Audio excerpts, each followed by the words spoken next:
คืนวิไลสงลำปางแห่งห้องความถี่ดังกองวิทยุออนไลน์106ตั้งไป.50พี่น้องเสียงธรรมจ้องFM ลอยไป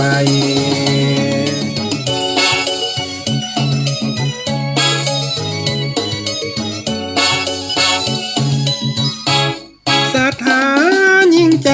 เปิดฟังดังบ้าน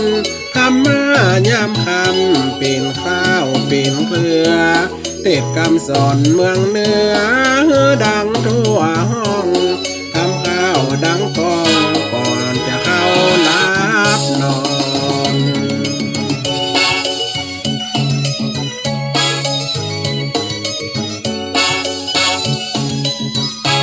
เป็นบทเป็นก่อนประพันธ์ขีดแต้มฟังแล้วยิ้มแย้มทุกรสอารมณ์เรื่องทำเก่าเดิมกำบักเก่าบ่เกลือเป็นข้าวเป็นเคลือมาเล่าบรรยาย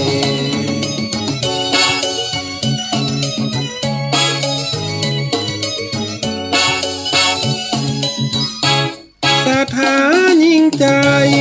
ป่ออุ้ยแม่ป่ามานั่งห้อมหน้ากะว่าเข้านอนเปิดฟังเทศสอนคำก่อนข้าวโอธรรมะเป็นผู้จิตใจแท้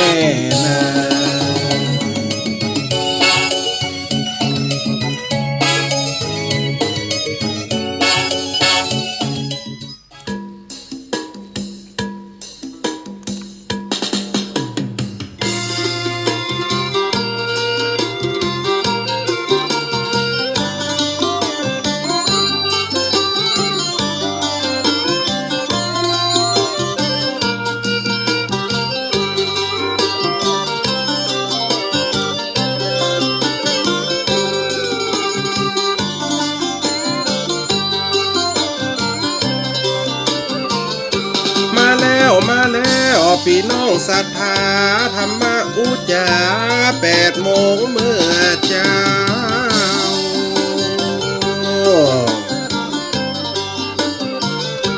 มาฟังรายการของสาธุเจ้าเสน่ห์การลงเป็นข้าวกำสอน08718206225โทรมาโอวอนนาเจ้าแม่นายฮือกำลังใจพระอาจารย์ท่านพ่อ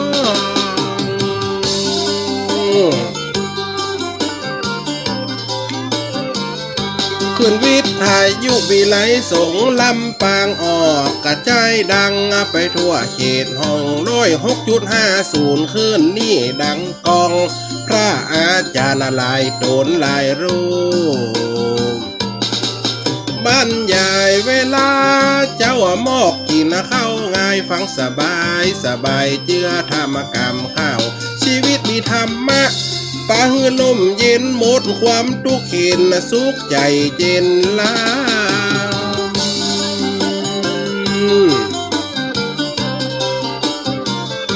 คนเท่าไปวัดระวังอาบุญเติมกำมาข้ามน้ำอุ่นใจเลียตีน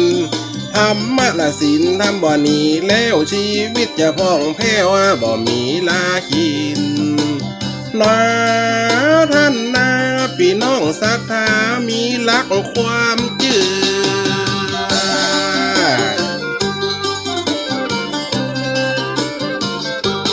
เข้าแก่ล้ำละไปวัดละบ่ไหวเปิดขึ้นฟังไปละบ้านยายข้าวเจือมีตึงทำละนอกเนื้อในเนื้อจัดคืนเพื่อบ่เฮือมันเบื่อจำเจฟังธรรมวิทยุบ่หวนเหตุเจ้าเทศเตละลายโตนลายลูก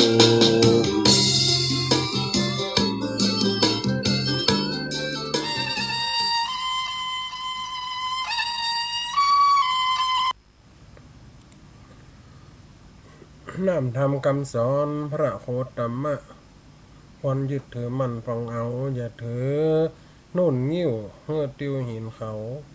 ค ฟังนักฟังเบาหูลึกหูตื่นอาบน้ำวังหินใจเย็นจุ่มคืนเพราะเฮาบ่ขาดธรรมะยืดถือเอาสิ่งมีสาระตั้งมันในแก้วสามดวงจะไปเป็นไม้หนึ่งใหญ่หนึ่งกวงดวงจีกินในหมอดเพียงบง หมอดเป็นเพียงหมอดบงเป็นเพียงหมอดบงเจริญสุขเจริญสีเจริญมีเจริญวัยเจริญจิตเจริญใจไปอย่างศรัทธาสาธุชนคนฟังรายการขึ้นธรรมะในขณะนี้ได้ฟังสาธยายกันไปครูบาอาจารย์หลายรูปหลายองค์หลายตนหลายลดหลายชาติหลายรูปแบบอันนี้กรรมปะครับอาจารย์เสน่ห์กะโหลในเวลาวันศุกร์บ่าย3 ถึง 5 โมง2 ชั่วโมงอยู่ด้วยกันในวันนี้วันพุธก็เป็นวันพระในพ่ออีแม่เนาะวันนี้ก็เป็นวันศีลใหญ่วันศีลหน้าศีลจะถึงได้เป็นศีลใหญ่ว่าคนเฒ่ากับดาของดาขวาเกี๊ยมห่อข้าวต้มข้าวหนมกันเนี่ยเกี๊ยมห่อข้าวต้มข้าวหนมตามขานิยมของคนเมืองลั่นนาฝนว่าไห้ได้ตานขี้ตีนขี้มือตัวเก่าเกิดหวานแม่แต่ในธรรมก็ยังว่าได้ตานสิ่งอันเป็นของปราณีตได้ตานเป็นของสิ่งที่อันสมควรแก่ใจดีใจต่อตัวดีใจต่อความรู้สึกเนี่ยนะวันว่าปีติเกิดเข้าอย่างตานสิ่งที่อันมีค่าสำหรับจิตใจตานแล้วเสียดายตานแล้วบ่มีความเกิดอยากจะคิดว่าตานแล้วผลมาฉันก็บ่กินก็เนี่ยบ่ได้บุญก็อย่างนะอนุโมทนาสาธุโยมแม่บุญสายคำปวงเนอะอีแม่มาฟังอยู่ตักในไลน์มาเจริญพรโยมแม่เนอะอันนี้มันตักมาในไลน์เนี่ยยังการกินกันตานอีพออีแม่อย่างที่ว่าเป็นตะกี้น่ะตานสิ่งที่อันประณีตตานดอกไม้ตานของหอมตานอาหารตานโภชนะตานเครื่องนุ่งห่มยารักษาโรคเภสัชจังเรียกว่าเป็นยาหรือว่าปัจจัย4บัดเดียวนี้เป็นปัจจัย5ปัจจัย5คืออันยัง ก็อย่างที่โหกันนะอีพ่ออีแม่วัตถุอารามาตหรือว่าซาตลูปราสตะนี่นะคืออันยังเงินทองลูกทุกเจ้าประสงค์กันย่อมมีจงใจเอาฟังข่าวฟังนโยบายยังไปกับเป็นตีนหน่อยใจนะว่าเฮือตานพระเจ้าพระสงฆ์เฮือสตังเป็นตานเฮือปัจจัยเป็นตานก็เอาไปทำในสิ่งติ่มดีเอาไปกินเหล้ากินยาเอาไปเลี้ยงผู้หญิงเขาเลี้ยงสตรีสีกา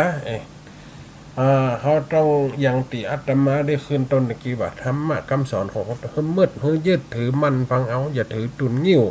เมื่อติวเห็นเขา อาตมาผักก็อู้ว่าตลอด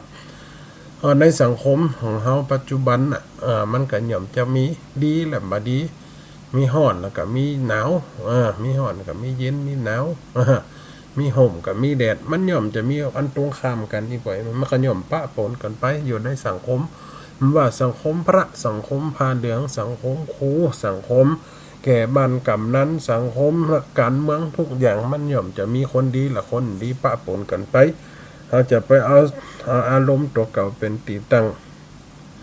อันนั้นย่อมจักทำให้เกิดความด่างพร้อยในจิตใจความด่างพร้อยในศาสนาเพราะว่าเฮาเนี่ยเอาใจเป็นตีตั้ง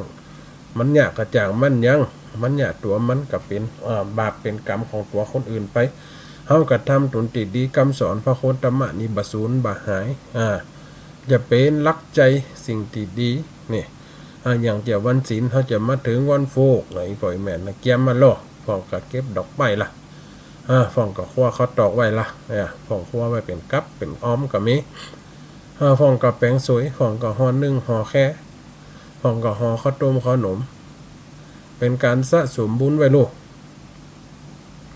สะสมบุญของตัวเก่าสะสมบุญของที่เฮาได้ทำของที่เฮาได้กินได้ทานในรูปแบบของการทำที่มีจิตใจอันประณีตเฮาห่อห้อมคนเกียรติลุกเนาะ เฮาเนี่ยเฮากับมืดงอนไปลุกเฮากับเนี่ยของเฮาไปเฮากับตานไปนี่เฮาตานแล้วปุ๊บกาแฟเมตตาคือตัวเก่าเหี้ยนี่มันไฟเมตตาคือตัวเก่าก่อนจะแฟคือสัตว์สรรพสัตว์ทั้งหลาย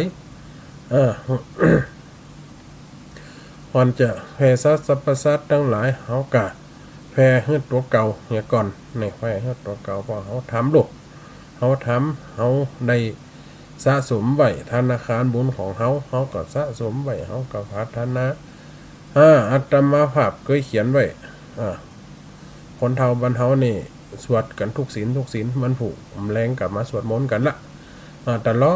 อดวันเฮาถ้าวันใดตรงวันติดวันพระเฮาอัตมาภาพจำได้เข้าเนอะ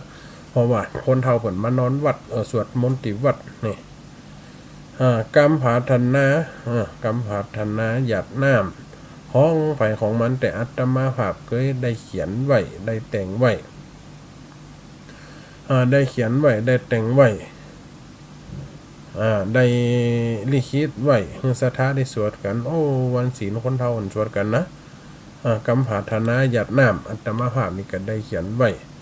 อันนี้เป็นของอัตมาภาพจะว่าคือฟังสักหน่อยอันนี้คือแผ่เมตตาคือตัวเก่านะเมื่อไวพระใกล้จะลาพระกะที่ฐานหยาดน้ำอันนี้ว่าด้วยกันวนคนเฒ่าบรรเทาคนหนุ่มคนกำมาตักบาตรมาฟังธรรมก็หยาดน้ำตลอด เอาของอัตมาภาพอันนี้แต่งแต้มเขียนขึ้นมาใหม่เป็นกรรมผาธนาหยาดน้ำแผ่เมตตาให้ตัวเองของอัตมาภาพว่าจะอีโลสาธุน้ำต้นน้อยคานีเป็นบุญขีแห่งตานยกขึ้นสานเหนือเก่าข้าพระเจ้าตั้งหลายได้หยาดไฟบอกจีตกลงที่ดินดานพุทธสถานวิเศษเขตแม่ธรณีขอจดบัญชีไว้มันว่าข้านั้นจื่อนี้ตัวข้านี้จื่อนั้นได้ก่อปันกองบุญอย่าตกสูญตัวสายอย่าหายตัวยาบุญผู้ข้าได้ตานลอยสานไปหลอดเวียงแก้วยอดเนลาปานที่ฐานหยาดไว้ยกมือไว้สาพาธนานี่แล้วยังขวังแก้วตั้งสามน้ำต้นงามหยาดถอยโตงลงย่อยทอลานีขอกำบัญชีผู้ข้าอันน้อมนายอดตานในสถานนี้แลหังโชคิโตโหมีขอข้าพระเจ้าได้ถึงความสุขนี่ทุกโหมีขอข้าพระเจ้าปราศจากความทุกข์หังเวโลโหมีขอข้าพระเจ้าปราศจากเว้นภัยหังพโยพโชโหมีขอข้าพระเจ้าปราศจากอุนดาลายสุขีอัตตานังปาลิหะลามีขอข้าพระเจ้าได้สุขกายวาจาใจจิมเตอว่านี่คือกรรมผาธนาหยาดน้ำที่อัตมาภาพได้ลิขิตมาสถาจังสวดกันทุกวันศีลเวลาตักบาตรแล้วกาแฟเมตตาขึ้นตัวเก่าฟังธรรมแล้วกาแฟเมตตาขึ้นตัวเก่าอันนี้คือการทำเรื่องเขานี้จิตใจเยือกเย็นนี่บ่อยแม่อย่างอัตมาภาพบาปปฏิกิ การทำบุญส่วนตานการกินการทานในยุคนี้สมัยนี้มันเปลี่ยนกันไปไอ้พ่อไอ้แม่เรามาเกิดพอกันสมัยก่อนบ้านเมืองกันลูกบ้านเมืองตุกบ้านเมืองกันบ้านเมืองลำบากบ้านเมืองยากบางตีบางแห่งก็ยังว่านะเนี่ยนาปีกุมปีเนี่ยแต่เดียวลูกกันหลายโลกุมกินก็ไปยืมเปิ่นมายืมเปิ่นมาเป็นลิตรเป็นตังเอามาถึงดัดดูนั่นมากับมาทรายเปิ่นหิมกุมวิทย้อยบางตีได้ถูกขอเข้าไปเสาะขอเข้าแหลกเข้าเพื่อเอามาประทังชีวิตเรื่องชีพตัวเก่าตึงจำกุมการเกียนการต้านกะแหงแต่ก่อนนี่มันจะต้านแต่เข้าภาษาเนี้ยออกภาษาเนี้ยยุ่มได้ไปรับติวสังฆทานวันเกิดเมทำบุญ100 วันเมยังวันนั้นตีทำเป็นกรณีพิเศษทำมีประเวณีขึ้นมานี่กับมีคนกับกันผีกับกันอีพ่ออีแม่หลอกกันลุยๆไล่ๆแม่นก็ผีหลอกก็อันยังก็เข้าคนนั้นเข้าคนนี้จิตใจมันปกติคนเขาก็เครียดก็อยู่ในจิตใจเด็กก็ให้วันใจมันเนี้ยเอาหมอไปหูไปเคียงแหมคนกับกันผีกับกันมันได้กินได้ทานมันยุ่มเดียวผีประจำหลอกไปไหนกับมีไฟฟ้ามีความแสงสว่างมีความเจิดจ้าการทำบุญกับทำบุญเลยผีเพราะข้านหลอกล่ะเพราะมันกินอิ่มกินเต็มมันก็เหมือนอุปมาเหมือนคนเฮามาอีกป่อยไหมเหมือนคนเฮาบัดเดียวเนี่ยคนเฮาบัดเดียวยุคมันเดียวการทำบุญไปแต่ก่อนเองเรื่องเงินนี่มันพอจะได้ขอให้มีเข้าเรื่องหนูเรื่องเต่าขอให้มีอาหารกุมขาบกุมมือผ้าคว้ากับได้อันยังตีวิจิตสมาหลายำเดียวเนาะใส่คว้าสัมไปสัมมาหนะปีน่องปีใส่เลี้ยวรัดมาน่องเนี่ยผ้าคว้ากับหายากเดี๋ยวนี้ปันเลิศตามท้องตลาด300ก็มีเนี่ยคนเฮามันมีวิวัฒนาการมันโกรธกระโดดเข้าก้าวหน้าเข้าไปการใจเงินใจทองใจปัจจัย5มันก็จำจะมีนี่ปัจจัย5ก็คือวัตถุเป็นเงินเป็นทองเนี่ยมันย่อมจะมีแต่เฮาเอาปัจจัยนี่ตั้งตีสมควรเนาะเอาไว้ตั้งตีสมควรที่ตามออกข่าววัดว่าอารามเกิดกันขึ้นทุกวันนี่ที่มีคำคอรหามีการตรวจสอบกันบางวัดมันก็เป็นแต่เขาแตะเนี่ยเปิ้นว่าคนเฮาหันเงินนาดำหันคำนาเจ้ามีเงินมีทองแล้วย่อมจักคิดเป็นใหญ่เป็นโตคิดจะใครได้แล้วปอแล้วเอา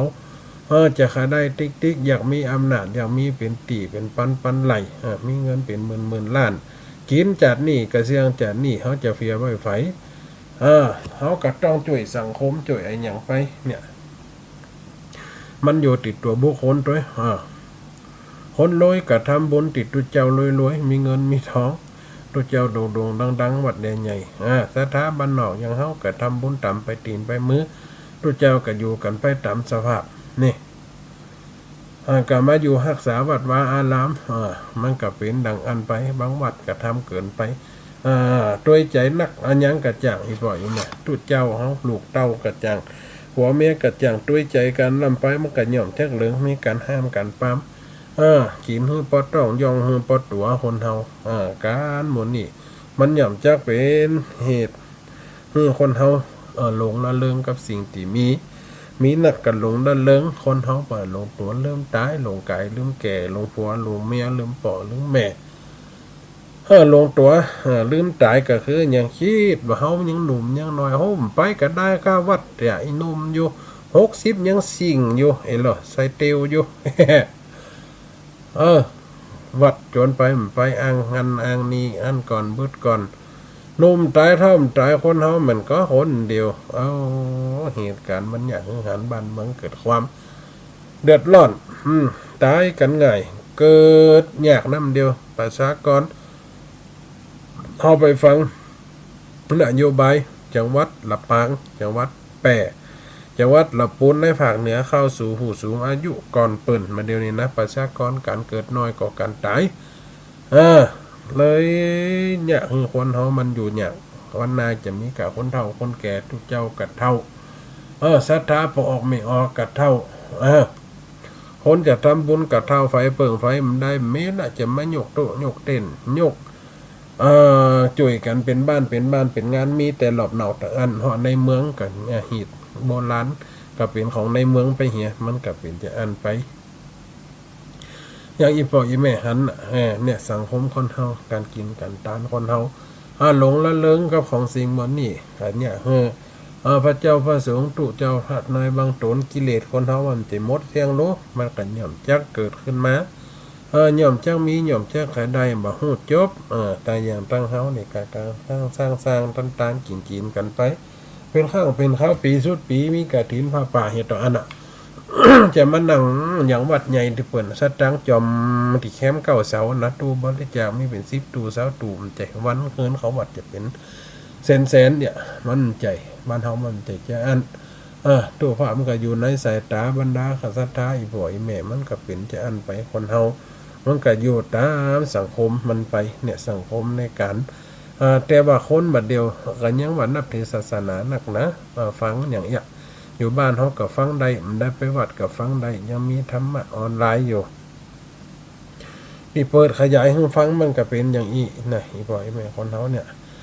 การทำบุญกันเนี่ยอย่างไหวอย่างที่ว่าไปตะกี้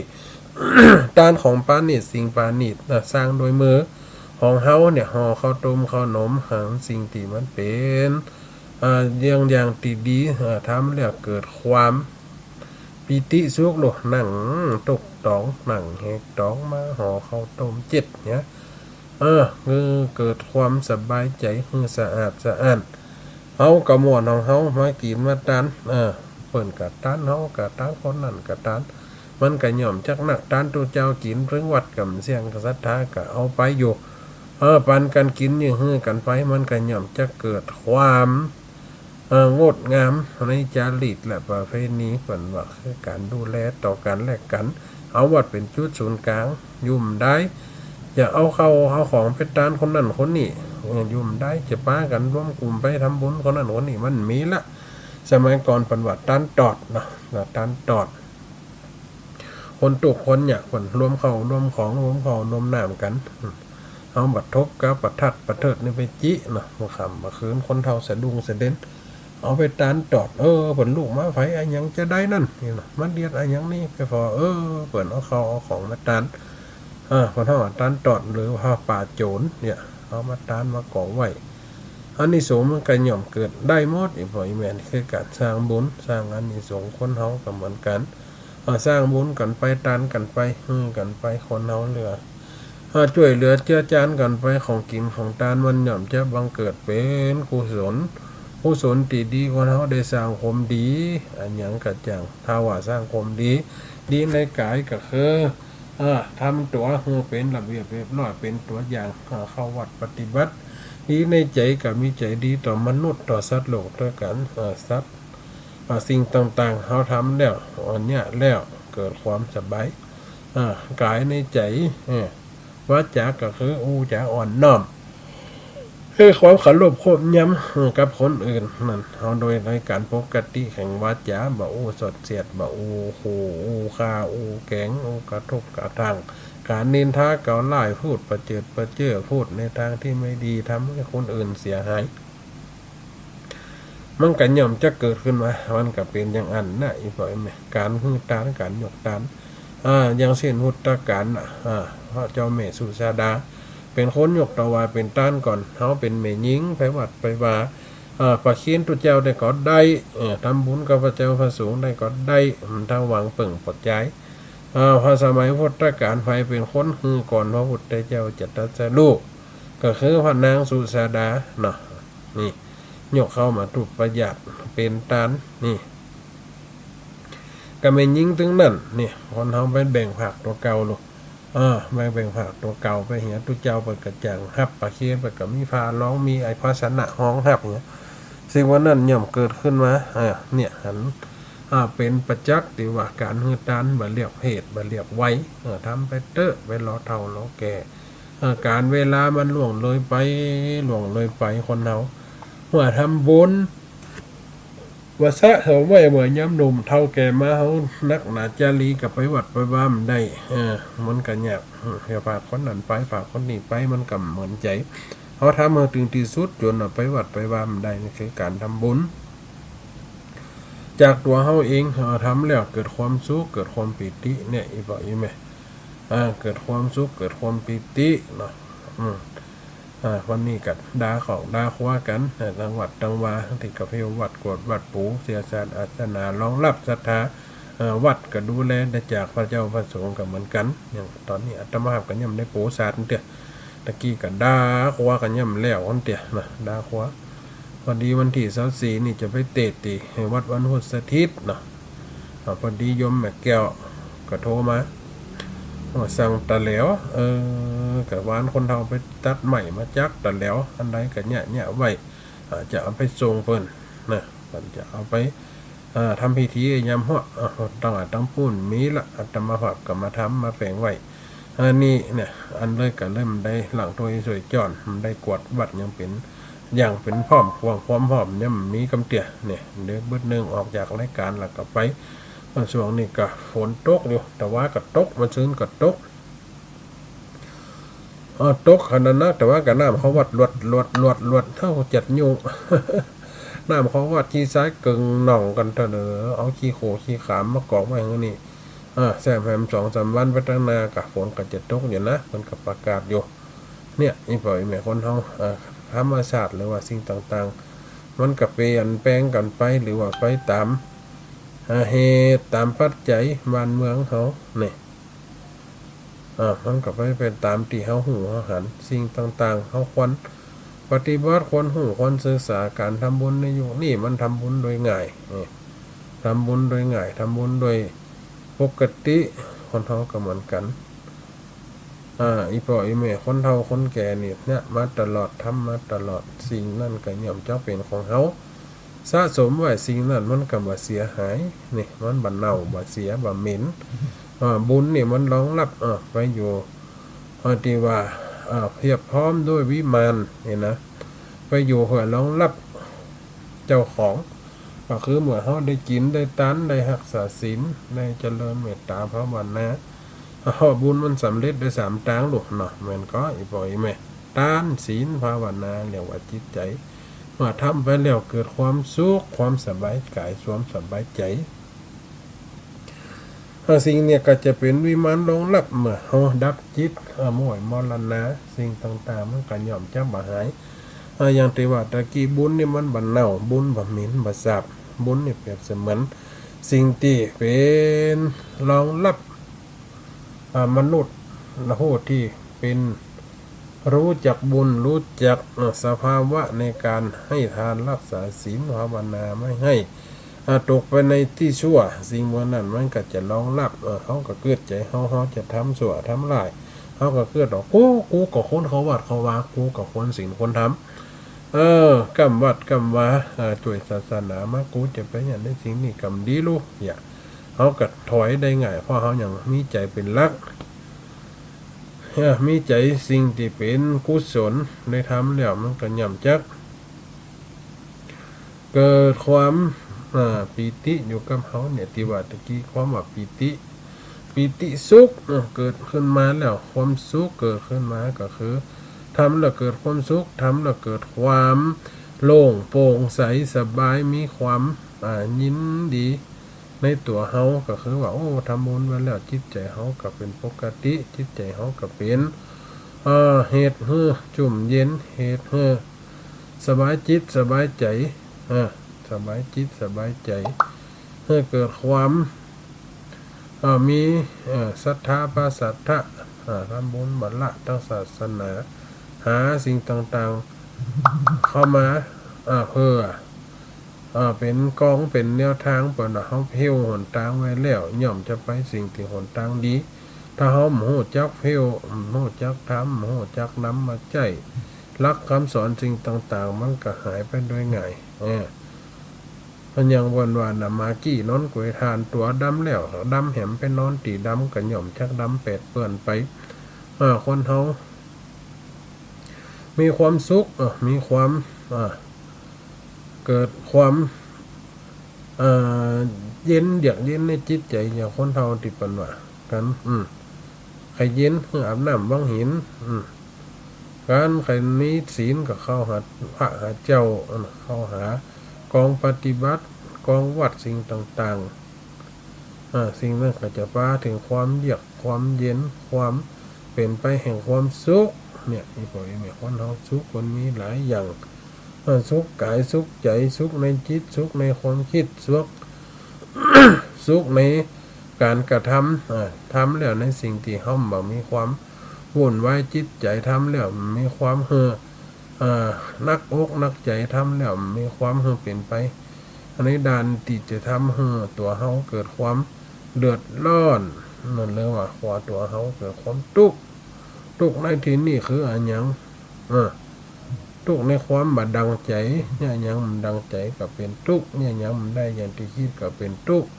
เนี่ยหยังที่ได้บ่ตามเจตนารมณ์ก็เป็นทุกข์มันก็เลยเกิดเป็นอิทธิพลต่อจิตใจเนี่ยคนเฮาบ่สบายจิตบ่สบายใจเนี่ยนักอกนักใจไปเป็นอย่างที่เฮาได้หันน่ะอีพ่ออีแม่สิ่งนี้ สิ่งบ่นี้ที่ในการกระทำคนเฮาเนี่ยการทำบุญการทำบุญคือ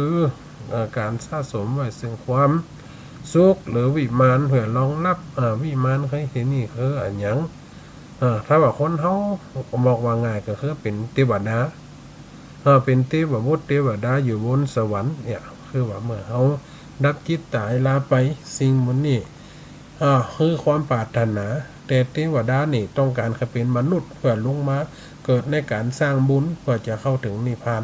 คนเฮามันปรารถนาเหมือนกันเนี่ยตอนที่เหมือนเป็นคนเฮาปรารถนาไข่โป้นแค่จากตรงนี้แล้วไปเป็นเทวดาแต่เทวดาไข่มดบุญนั่นมาเกิดเป็นมนุษย์เพื่อจะสร้างบุญมันไปอยู่จันทร์ที่สูงขึ้นไปแหมมันก็แตกต่างกันไปนี่ตานกินประพฤติการกระทำการกระทำเป็นไปในตามจิตใจของเฮาที่เป็นในความที่เป็นมนุษย์มนุษย์ป่าเกิดความพบเห็นความทุกข์ความลำบากความยากความจนมีความมดความทุกข์ความเวทนาความว่าเป็นไปตามในสภาวะอารมณ์คนเฮาก็ย่อมจะเป็นไปเนี่ยในหันอีพ่ออีแม่ถ้าว่าคนเฮามีย่อมมี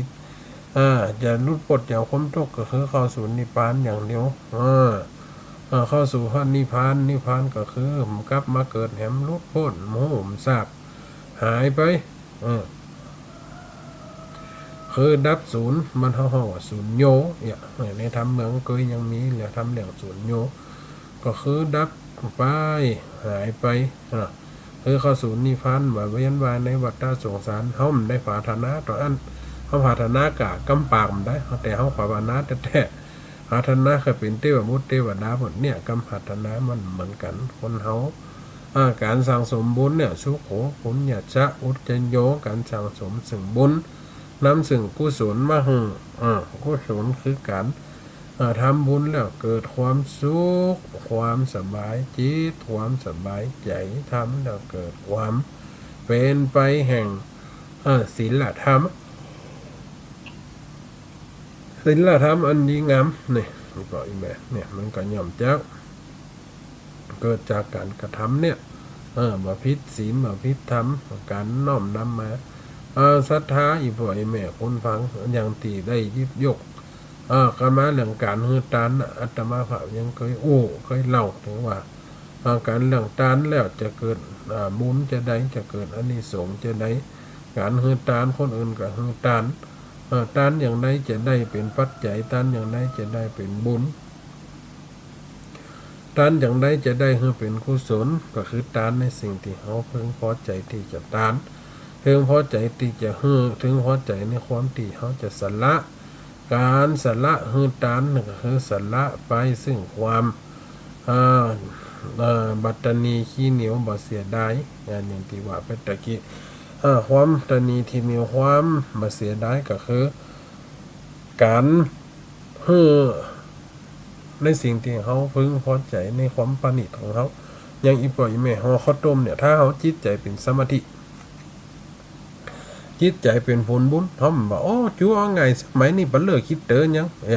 ห่อไปทุกเจ้าเปิดกำใจกินใจฉัน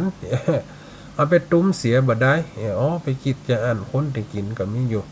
เอาไปตานอย่างเขาจะเป็นข้าวต้มได้เป็นแกนหนึ่งเขาได้แจกเข้าไว้ลูกใส่ข้าวฟาดข้าวเอาอันดีๆมีรีบมีหมดมีแมงมีด่างมีดำตกตองมาอยากจะเป็นตองมาก็ตักตกไว้ก่อนเป็นวันล่ะตากแดดด้วยให้มันแห้งมันเหนียวมาห่อได้2 วันกว่าจะเป็นข้าวต้มนี่มานั่งต้มแห้งกับเป็นวัน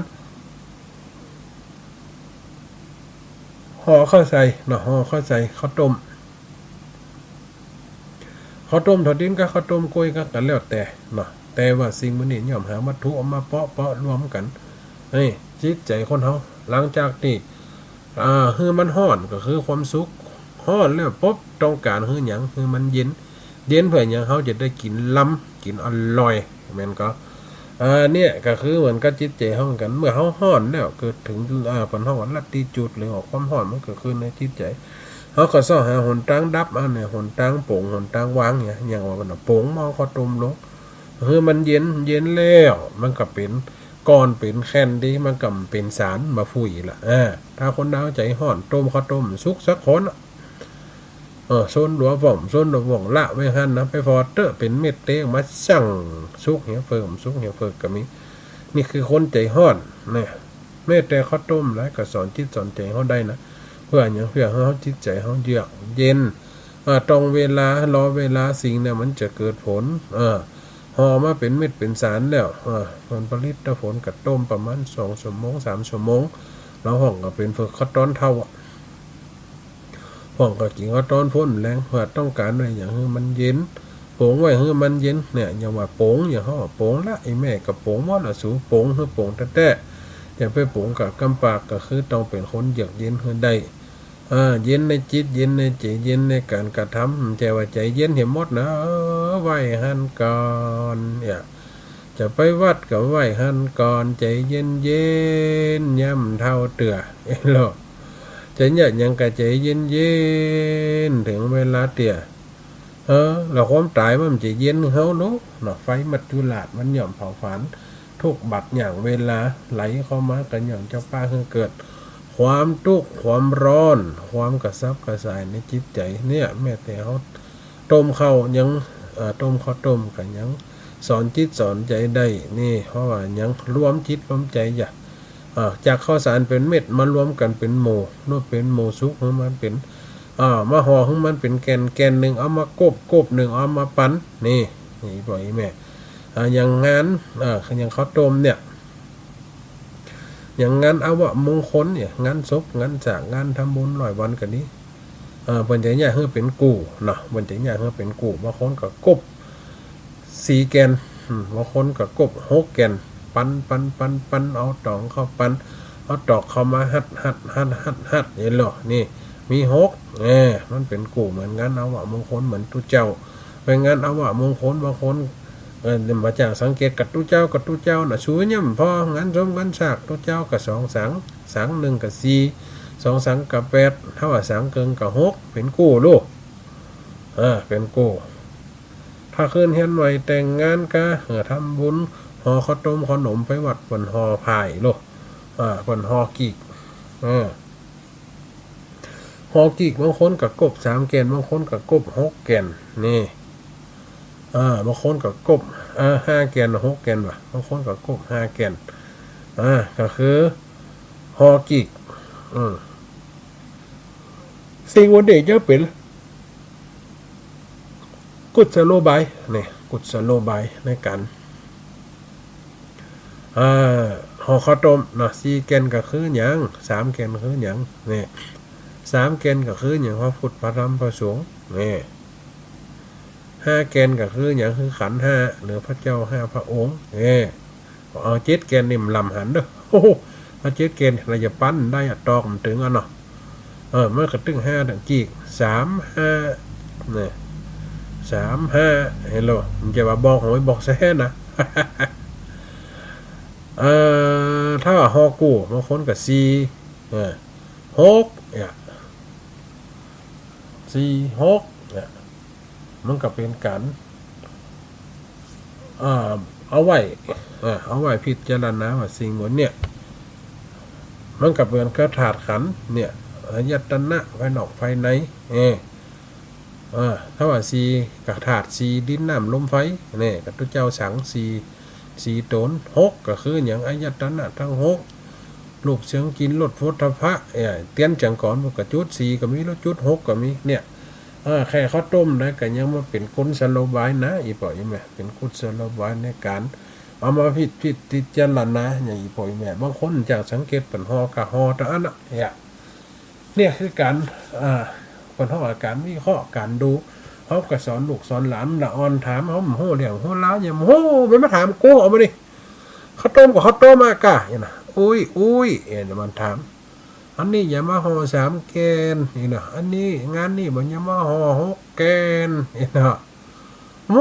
คุณพ่อแม่ครูบอกสอนจะเอี้ยเขาเล่นโหใช่ละอ่อนเนี่ยละอ่อนกระตอบมันได้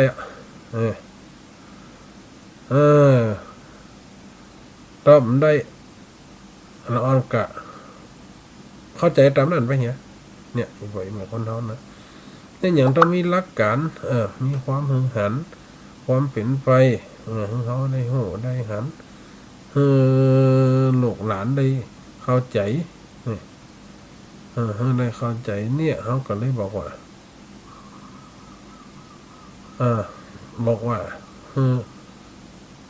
ความเป็นไปแห่งสภาวะหรือว่าความเห็นที่มันตรงกันหรือความเข้าใจที่เกิดความรู้ให้เห็นให้ทำให้นำมาเนี่ยนำมาซึ่งความเข้าใจซึ่งความเข้าใจอันยังกระจ่างทำมีความเข้าใจมันก็ย่อมเจ้ามีเหตุและปัจจัยของมันเนี่ยที่พ่อแม่เอาไว้สั่งเอาไว้สอนเอาไว้เตือนสติตัวเก่าตัวเฮาและก็ตัวเขาเนี่ยอย่างทุกอย่างก็เป็นคติเป็นกลสโลบายเป็นความเข้าใจแห่งสภาวะธรรมสภาวะจิตอีพ่ออีแม่ได้ฟังหรือว่าได้พิจารณาตามนั้นได้หูได้หันได้ความเข้าใจอย่างอาตมาภาพยกเอามาอธิบายเนี่ยคือว่าเรื่องการทำบุญการฝึกการทำจิตให้สบายทำจิตให้โปร่งใสทำจิตให้หันทำจิตให้เป็นตามสภาวะแห่งความเป็นไปให้ปกติแห่งตามธรรมชาติธรรมชาติที่ดีก็ทำในสิ่งที่ดีหูหันหูเจงเห็นจริงหูได้ประจักษ์หูได้หันเนี่ยอีบ่อยแม่คนเฮาการทำบุญการทำบุญแห่งความสุขเขาก็ทำบุญแบบความสุขทำบุญแบบที่เขาทำแล้วมาเกิดความทุกข์ครูบาอาจารย์ผลไข่ไปแต่เน้อขื่นสีขาวเขาขื่นน้ำปางผลไปตำบลหันตำบลนี่อีแม่มีโอกาสได้ไปสักเดียวน้อยอกน้อยใจน้อยอกมองใจมันเป็นไปตามสภาวะคนเขาขาวสภาวะจิตใจเขาว่าพร้อมในจิตใจพร้อมในร่างกายพร้อมทุกสถานะและเวลา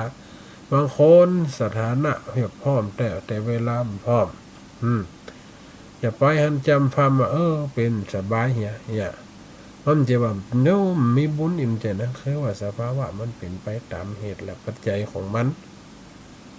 เป็นไปตามความ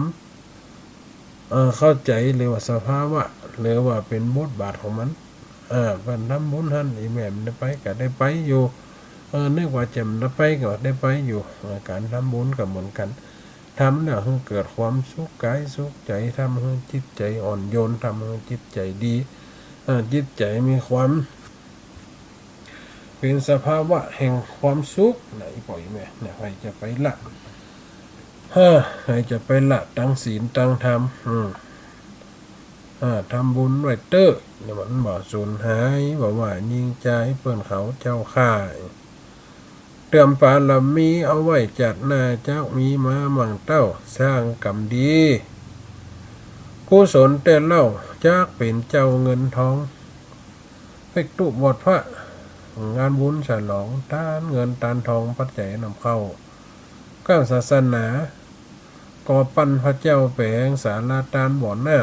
ำตานตีตานขัวตานหลัวไม่ก้ามหินชายเล็กเส้นหลังคาเต้าว่าได้สร้างกับศาสนาเสนาสนะ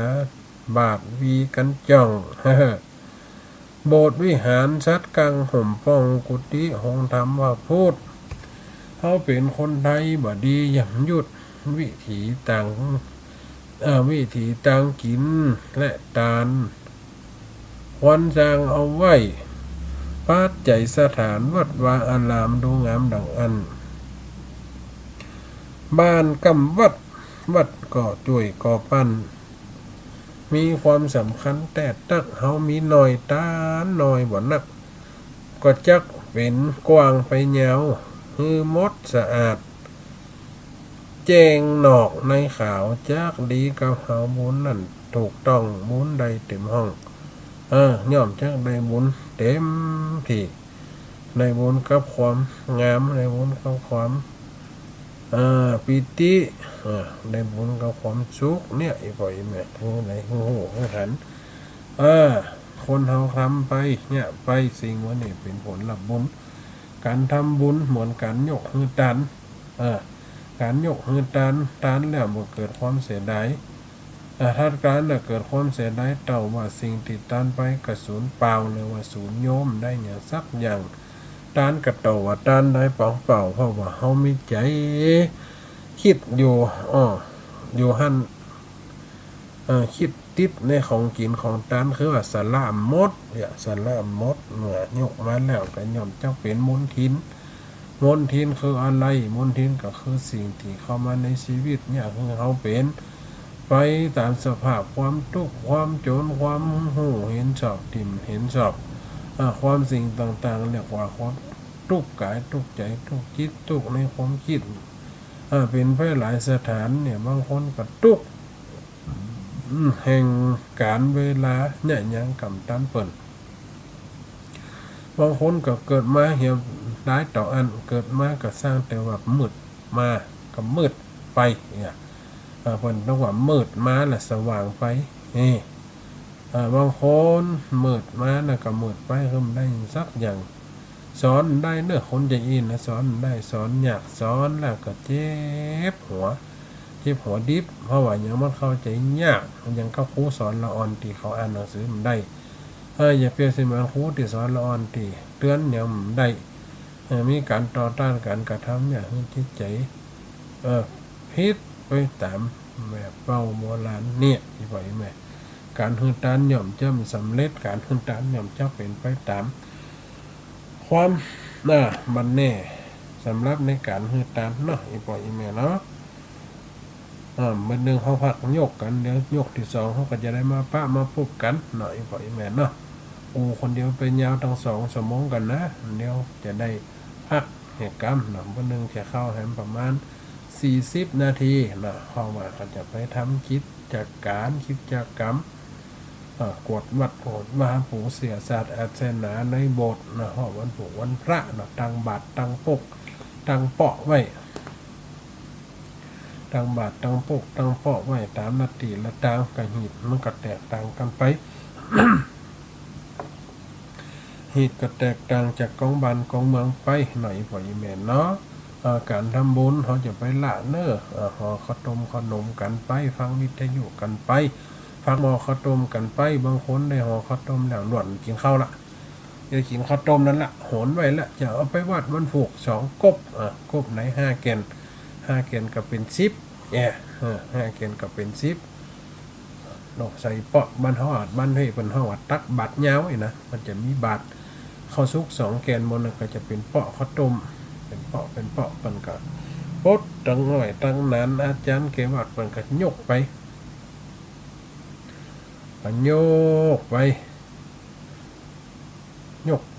เกณฑ์ไปกินไปตานยกไป ถวายพ่อมขันเข้าก็เป็นจะอันไปเนอะอีปออีแม่เนาะเดี๋ยวเขาจะได้พักยกกันเนาะพักยกพักเอ้ยกันก่อนนะพักยกแล้วนะเดี๋ยวเขาจะมาปะกันต่อเนาะอีปออีแม่เนาะเขาก็จะได้มาปะกันต่อเนาะพักยกพักเสียงขอไปกินน้ำเอาเปิดเสียงอันนี้รอไปก่อนเนาะอันนี้บทประพันธ์เขียนไว้เพื่อละวันตำแตน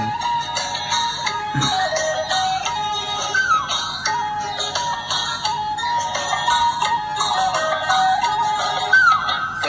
เลเมาบะเดียวปันกว้างยกนมแม่ห้างอย่างไตเข้าสารเบิดข้างหนึ่งเข่งเบิดข้างหนึ่งยานนานเจ้าแม่นำเข้าไปกำยะ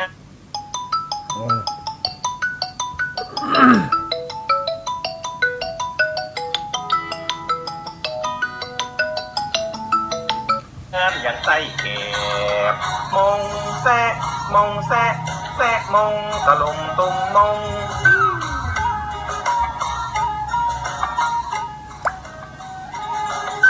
เซเล พ่อใจพรนี่เนาะขอภาคเสียงก่อนเนอะผ่านโทรเข้ามาเดี๋ยวบรรยกสองก่อนเมาบะเดียวปิกซิกขโมยลักคลิกเอาแผ่วบาเคือบะดีเจ็ดลำเฮาบัดดันปิกเมื่อเจ้าแม่เมื่อก็บะเลือข้างเก้าสักหน่อยมงแซะมงแซะแซะมงตะลงตรงมง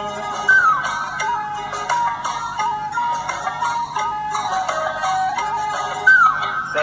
เลเมาบัดเนาจะตาเก็บพักใส่ซาแกเก็บพักใส่ซา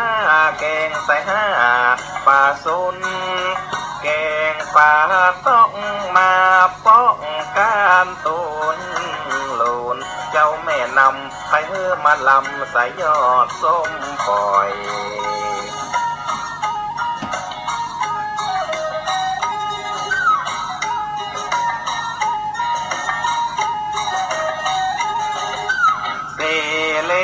เมากินเหล้าแล้วป้อนแทนบ่อ่อนอย่างกับงอนไทยป้อนเต็มที่เอาเป็นเจิงเป็นลายนายเจ้าแม่เราอย่างเปิ้นบักเตาเป็นบักแคะบักงังมงแซะมงแซะแซะมงตะลุมตุมมง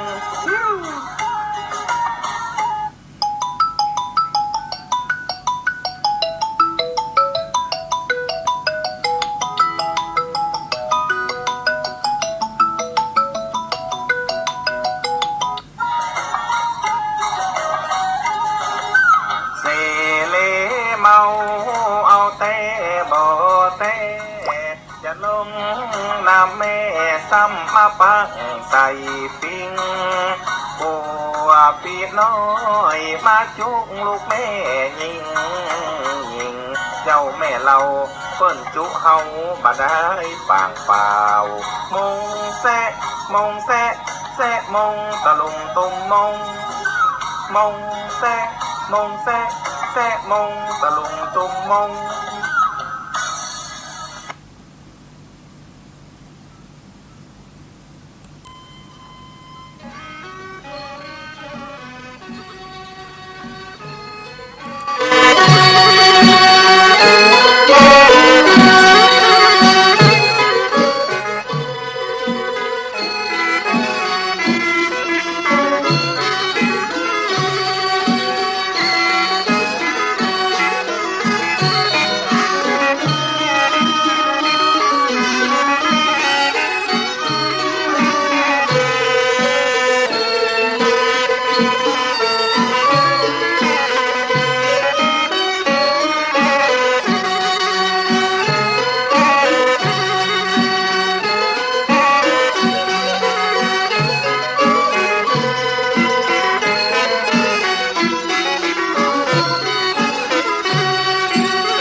ที่สองเนอะนี่ปล่อยอีแม่พอดีตั้งสายโทรศัพท์กับเข้ามาตะกี้ตั้งเชียงไฮ้ผันโทรมาติดต่อไปติดว่าตั้งไม่สายมั้ง ก็เลยแวะหับโทรศัพท์เอามาป้ากันชั่วโมงที่สองหน่อยปล่อยแม่เนาะตะกี้ชั่วโมงแรกก็ได้โอเรื่องการกินการทานการชำระจิตใจการทำสิ่งต่างๆเป็นบุญที่เขาทำได้ด้วยตีนด้วยมือทำได้ด้วยความคิดนะเดี๋ยวกันเด้อสายนี้เข้ามาได้พรแน่นอนชาโลเจริญพรดับเป๋อฮะคือดับเป๋อบดาพอดีติดธุระอยู่จะดับแม่เช็ดเลยมันดับแล้วก็ออกอยู่นะตะกี้ปกติอยู่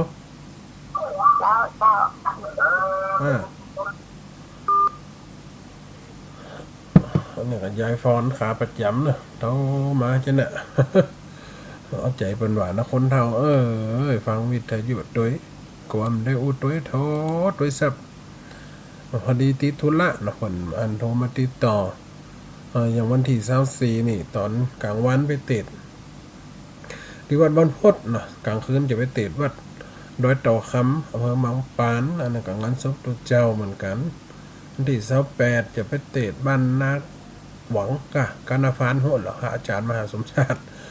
ติดต่อมาวันนั้นงานสวดอภิธรรมตัวเจ้าเหมือนกันเนี่ย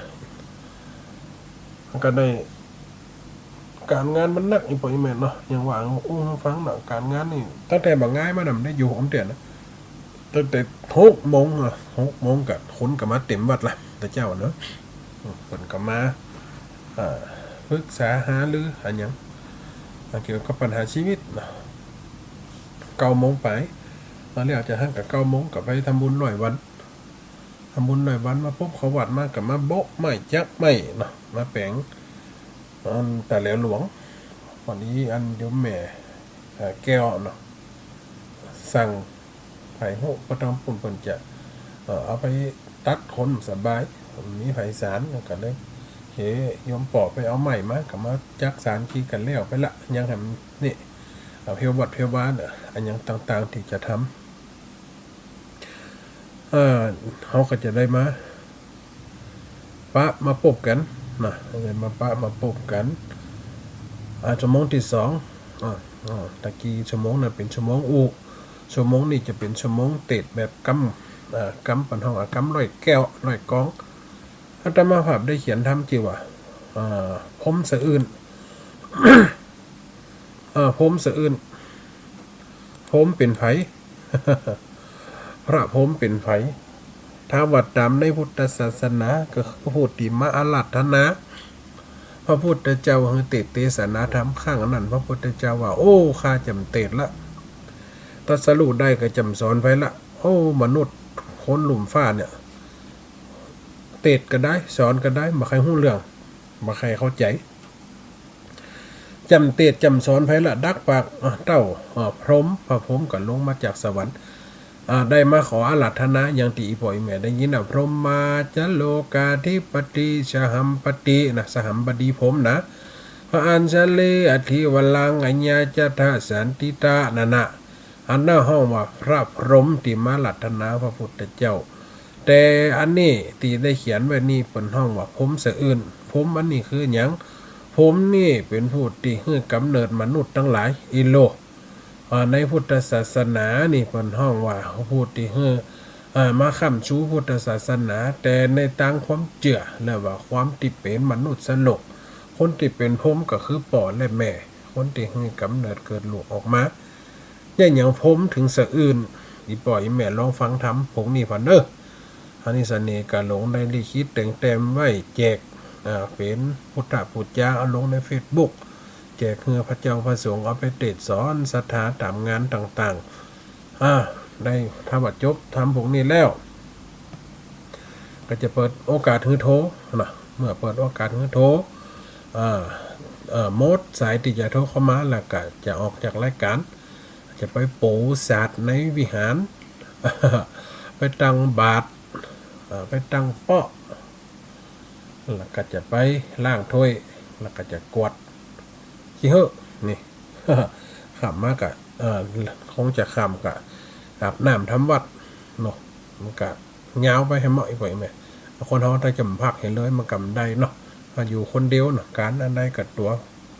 วักใส่วักขวาแข่งอย่างพัดล้มหมุนซ้ายหมุนขวา ว่ากันเนาะอีบอยแม่ลองฟังเนื้อทำพวกนี้จีว่านะจีว่าฟมสะอื่นเนอะฟังเด้อเปิ่นมีแม่ไอ้สะอื่น มีฟม3 หน้าฟม4 หน้าอันนี้จีว่าฟมสะอื่นเนาะ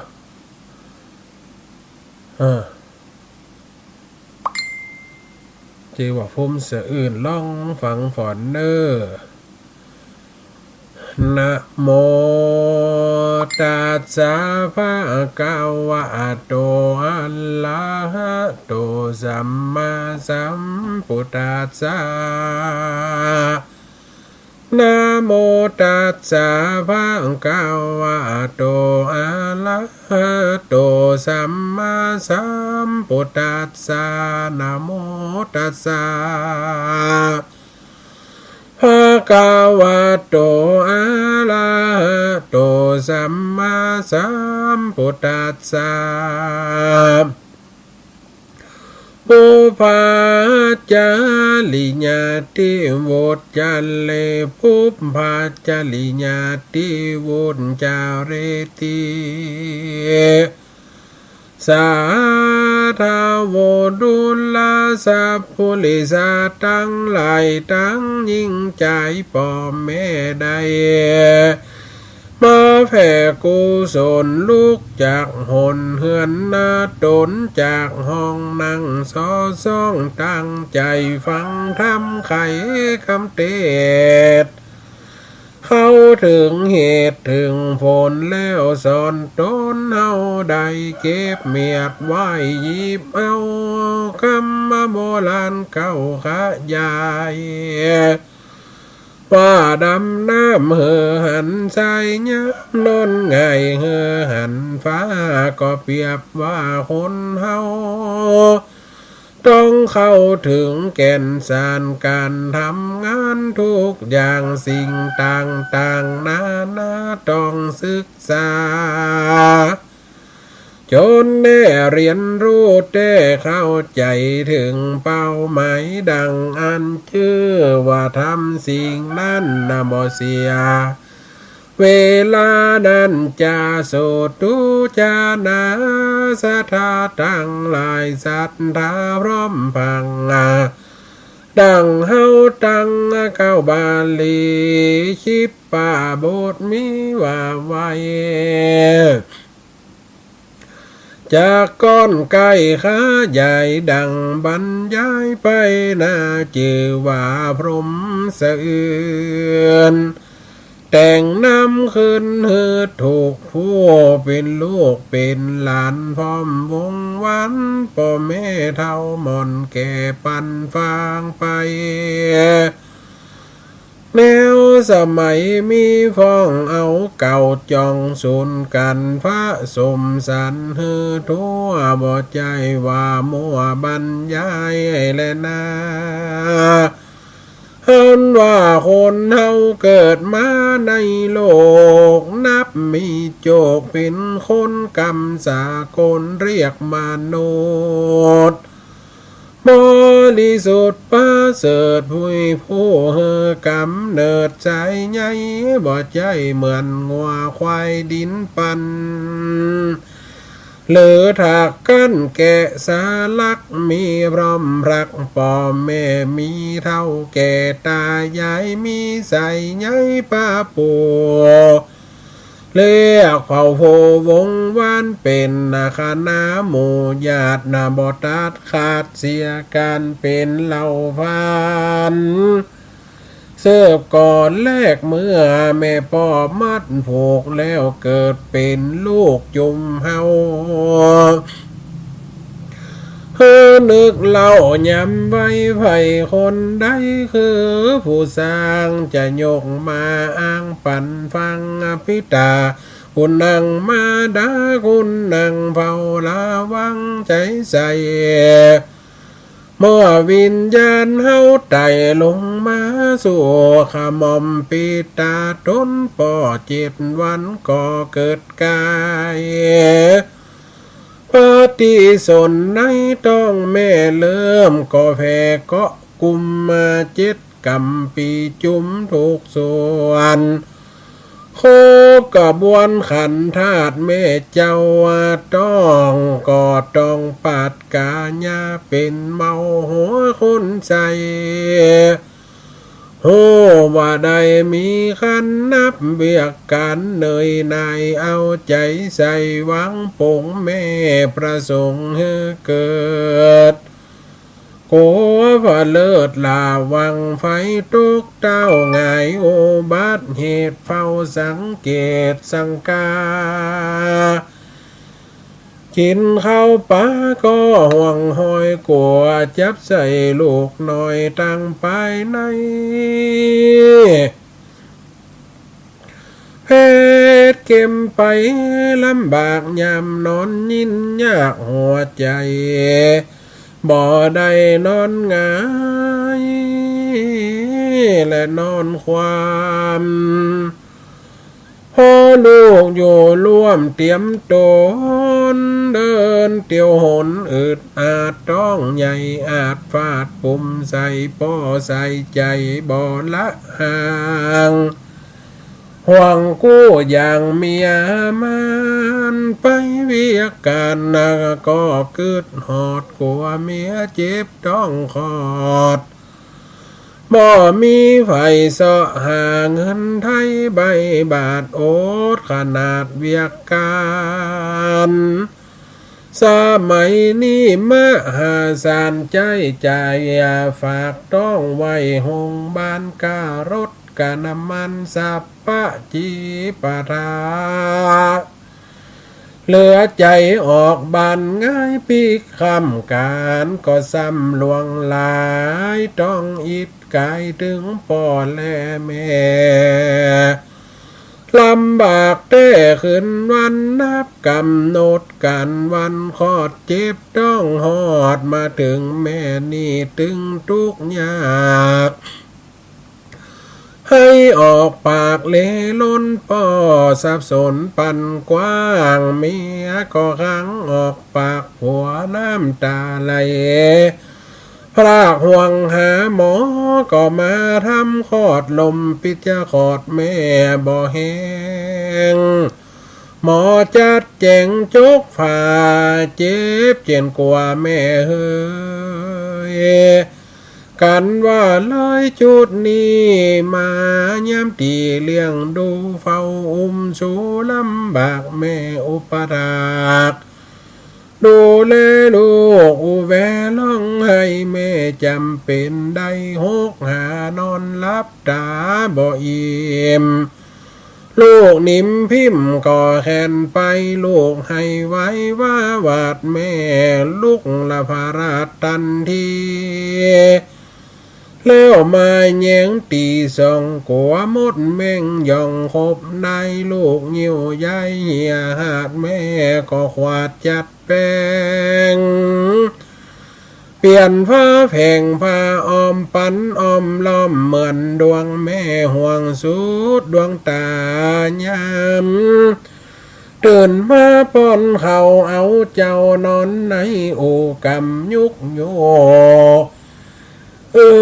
จะถึงเวลาอาบน้ำป้อนเขาซ้ำแหมข้าซ้ำเวลาแน่งเจ้าปากอุเป้ามัมมาเหมือนเจลำเลี้ยงดูแม่ก้อยชูบ่ลาพ่อก็เนี่ยตั้งการในเงินพันบาทลอยหอมเตือนน้อยก็บ่ปอเลี้ยงลูกนอกกว่าจะใหญ่ขี้เงี้ยวใส่ถาถมแม่ก็งมสร้างช่วยความจะโอยบ่มีจับบางที่นั่งกินข้าว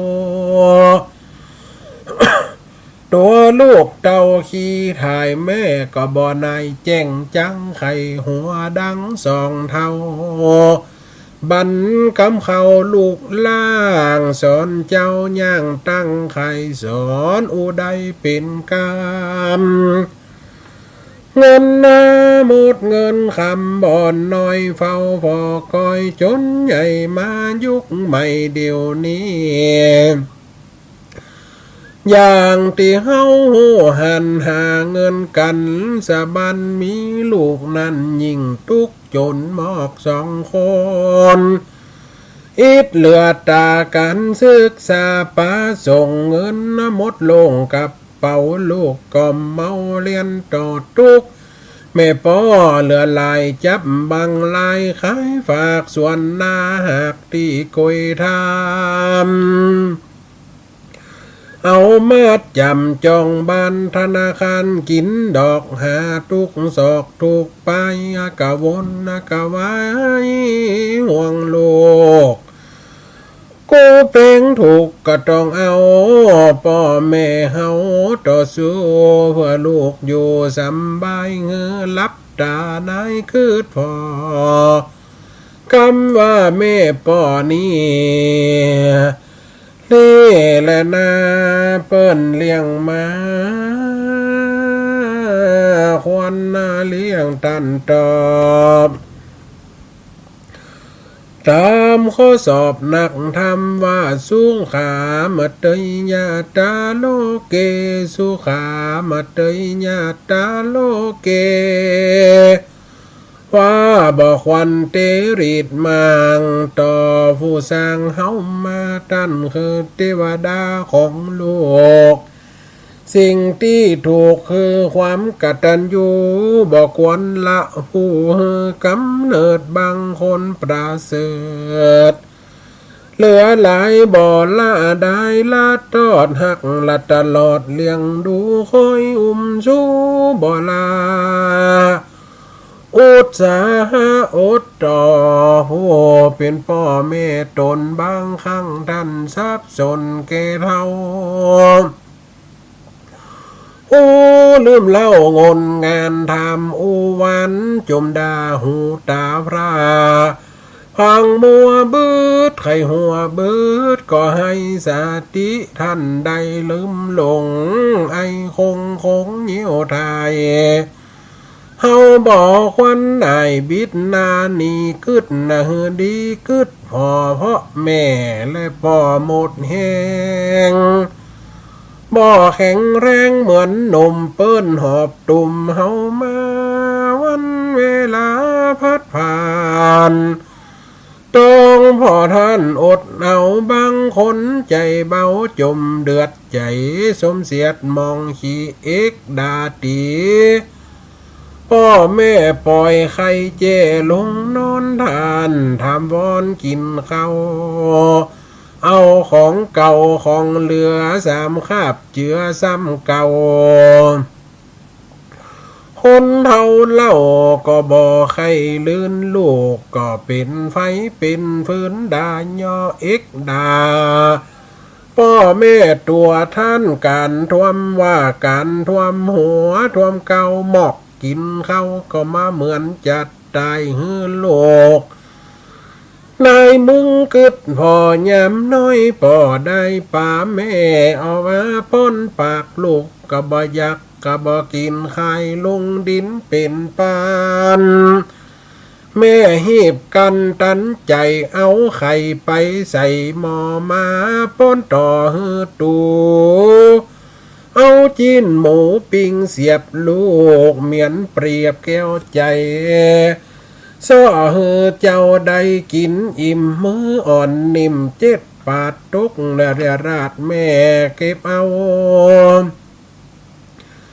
กินตัวเฮาเป้าสวยจนลูกตุยมีกำลังลูกทำยังแม่ก็ตอบแม่นว่าทำหลายรอบหลายทีพ่อก็บ่มีจังไก่แม่ก็บ่นายลำคาญใจเจยบ้านจืนสู่สอนลูกโอเป็นกำตกละว่ายามพ่อแม่ เท่าซ้ำแก่รวยราท่านถามจะโอเก่าลูกบ่เอาใจตุยด่าไว้บวยตัดขาดว่าจังจัดคนแก่ถามสวกถามเศษนักไหลเดินหนีหายออกบ้านคนเท่าท่านเสียใจน้ำตาไหลย้อยหลังมันถึงต่างความหมายจับบังลายลูกชั่วกินสุมมัวเราญาติมันดาพ่อแม่บ่ขึ้นแผ่กำเว้นข่าวลงประเด็นบ่ขาดซื้อประกาศหลายวันลูกดูดันสวกกาดตบตีข้าผู้มีครูนกำทาลุนนักโลกแสนเศร้าโศกเหลือแห้งทำฟันแตงเข็นขาเลือดอาบหน้าย้อยไหลส่องตินในเจ้าลูกพ่อฟันผูกจูบหอมแม่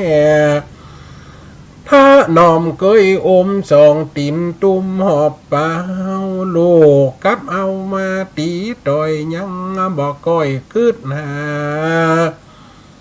ท่านเกิดมาเลี้ยงใหญ่ฝนสุดท้ายตอบแทนเอามือแขนตุบต่อยตีนน้อยเกยเตียวเอกดาเกียวเตะถีบทำลายบีบเขป่อแม่ตายมีนักลายตามข่าวหันแล้วเหล่าเศร้าใจขอเธอนายเธอลูกพ่อแม่ปลูกสอนฝังอย่าจริงจังคนเท่าพ่อแม่เจ้าคือพระพรหมคนพนมมือกราบอย่าสร้างบาปมะหันห้ามสวรรค์จันฟ้าได้เชื่อว่าลูกตอนลาฟีสิ่งบอดีบ่สิ่งได้ดีจ่วยสร้างตามทำอ้างว่ากตัญญูคอยสู้พ่อแม่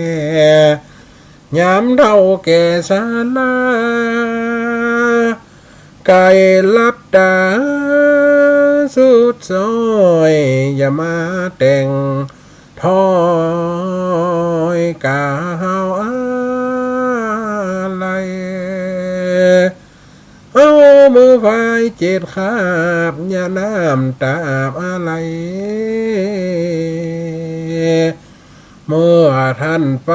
จากโลกมาทุกโศกกองพอเวลามันสั้นจะอยู่มันเมื่อยามฟังธรรมนี่ที่บอกเกิดเข้าออกเฮือดีทุกนาทีมีกาพ่อแม่ข้าคือพระพรหมอเนกบนล้มเลิศลาก่อนท่านความน่าจากไปดังบรรยายแต่ตนนี้และนานี่ติตาชีญาพระผมสะอื่นก่อบังคมสมเล็จเสร็จแล้วตอนนี้ก่อนแล้วชาตูอีพ่ออีแม่ได้ฟังนี่เรียกว่าพรหมสะอื่นนะอัตมาภาพได้แต่งไว้เขียนไว้กล่าวคือไผ่พรหมก็คือผู้ที่คือกำเนิดตามที่ออกข่าวปัจจุบันที่เขาหันตลอดโอ้คืดใจหอดมาถึงปอนและแม่ที่ได้เลี้ยงเขามาอย่างอัตมาภาพได้ว่าตะกี้อีพ่ออีแม่ลองฟังพอกะมันแม่นก็แม่นนี่